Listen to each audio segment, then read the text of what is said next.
So let me now make a few comments on the report and why it's so important. Obviously, the consequences of our failure to act in this area has so many other negative impacts around the world. It breeds corruption, it undermines the rule of law, it erodes the core values that underpin a civil society. Transnational criminal networks also, whether they be drug dealers, money launderers, or document forgers, are partly enabled by participating in human trafficking activities as well. When state actors or non-state actors use human trafficking, it can become a threat to our national security. North Korea, for instance, depends on forced labor to generate illicit sources of revenue in industries including construction, mining, and food processing. An estimated 50,000 to 80,000 North Korean citizens are working overseas as forced laborers, primarily in Russia and China, many of them working 20 hours a day. Their pay does not come to them directly, it goes to the government of Korea, which confiscates most of that, obviously. The North Korean regime receives hundreds of millions of dollars per year from the fruits of forced labor.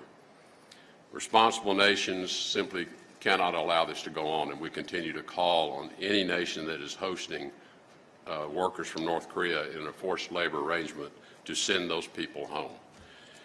Responsible nations also must take further action. China was downgraded to Tier 3 status in this year's report, in part because it has not taken serious steps to end its own complicity in trafficking, including forced laborers from North Korea that are located in China. American consumers and businesses must also recognize they may have an unwitting connection to human trafficking. Supply chains creating many products that Americans enjoy may be utilizing forced labor. The State Department does engage with businesses to alert them to these situations so that they can take actions on their own to ensure that they are not in any way complicit. Most tragically, human trafficking preys on the most vulnerable, young children, boys and girls, separating them from their families, often to be exploited, forced into prostitution or sex slavery.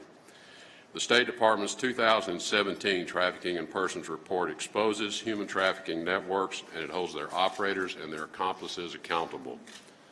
The focus of this year's report is government's responsibilities under the Palermo Protocol to criminalize human trafficking in all its forms and to prosecute offenders. We urge the 17 countries that are not a party to the International Protocol to prevent, suppress, and punish trafficking in persons to reconsider their position and to join the other countries who have made that commitment. The 2017 TIP report also emphasizes governments must put forward tougher anti-corruption laws and enforce them so that traffickers do not get a free pass for those who choose to turn a blind eye. Importantly, nations must educate law enforcement partners on how to identify and respond to those who dishonorably wear the law enforcement uniform or the military uniform by allowing trafficking to flourish. The most devastating examples are police officers and those who we rely upon to protect us, that they become complicit through bribery, by actually working in brothels themselves, or obstructing investigations for their own profit. Complicity and corruption that allows human trafficking from law enforcement officials must end. We know shutting down these networks is challenging, but these challenges cannot serve as an excuse for inaction. The 2017 TIP report also recognizes those governments making progress. We want to give them credit for what they are doing. Last year, governments reported more than 9,000 convictions of human trafficking crimes worldwide, up from past years. Just to mention a few highlights. Last July, the President of Afghanistan ordered an investigation into institutionalized sexual abuse of children by police officers, including punishment for perpetrators.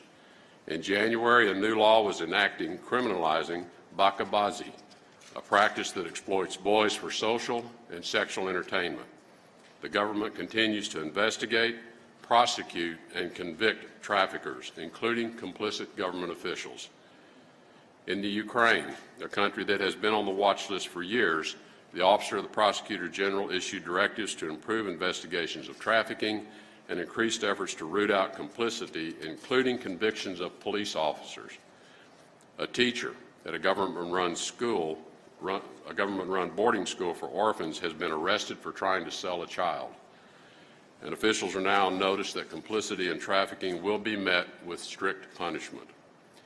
In the Philippines, increased efforts to combat trafficking had led to the investigation of more than 500 trafficking cases and the arrest of 272 suspects, an 80% increase from 2015. Given the scale of the problem, though, all of these countries and many more have much to do. But it is important to note their progress and encourage their continued commitment. As with other forms of illicit crime, human trafficking is becoming more nuanced and more difficult to identify. Much of these activities are going underground and they're going online. The State Department is committed to continuing to develop with other U.S. agencies as well as our partners abroad new approaches to follow these activities wherever they go and to train law enforcement to help them improve their technologies to investigate and prosecute these crimes. To that end, I am pleased to highlight a State Department initiative announced earlier this year. The Program to End Modern Slavery will increase funding for prosecution, protection, and prevention efforts to reduce the occurrence of modern slavery wherever it is most prevalent. The program is the result of the important support of Congress, especially from Chairman Corker and other leaders committed to bringing more people out from under what is a crime against basic human rights. The Program to End Modern Slavery will fund transformational programs, but also set about to raise commitments of $1.5 billion in support from other governments and private donors, while developing the capacity of foreign governments and civil society to work to end modern slavery in their own countries.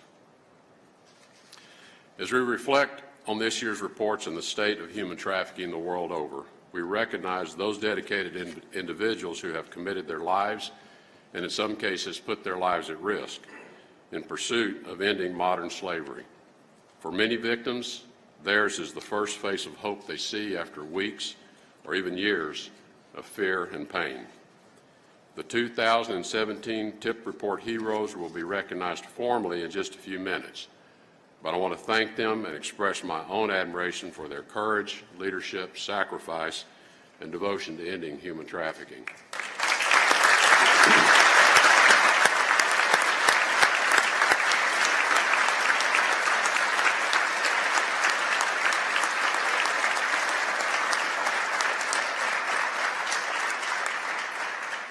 As we honor these heroes, we remember that everyone has a role to play. Governments, NGOs, the private sector, survivors, and most of all, the American people. All must continue to work together to make human trafficking end in the 21st century.